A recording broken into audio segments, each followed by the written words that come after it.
大家好，赵博士赵亮妮陪你享受育儿时光。你正在烦恼要不要做胎教吗？怎么做胎教？这是很多准爸爸、准妈妈心里面的一个问题。胎教到底是什么？说不定你开始找资料咯，你也问了朋友，但是不是没有答案？其实胎教没有你想象的那么复杂。接下来我们就来分解一下怎么做出最简单但是最有效的胎教哦。胎教虽然没有很明确的定义，但是目标很明确。第一，它是你打造亲子关系的第一堂课，学习如何跟孩子互动。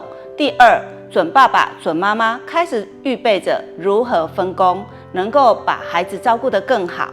第三个，能够为孩子准备一个更好的育儿环境，让他可以快乐成长。情绪胎教有2件事，第一，准妈妈快乐，宝宝就快乐，所以你一定要想到一个让自己快乐的方式，那就是情绪的释放，不要累积哦。第2件事，准爸爸跟准妈妈，你们可以互相情绪支持吗？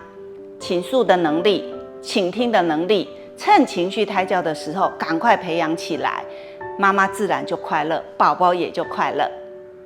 音乐胎教与艺术胎教其实是一样的，你可以听音乐，你可以去画画，你可以去看画展，只要你做了这些事情，你心情很好，你很快乐，宝宝就快乐，那这个就是音乐胎教、艺术胎教。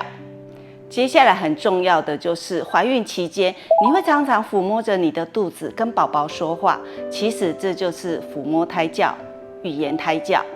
这件事情孩子绝对感受得到，同时也在培养你们亲子互动的能力哦。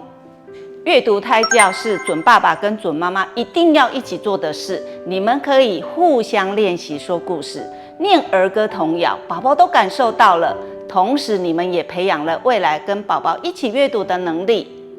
上面讲了很多胎教的方法，请你千万不要给自己一张功课表，照表操课，因为你会有压力，你做不到的时候你会不舒服，这样反而会有反效果哦。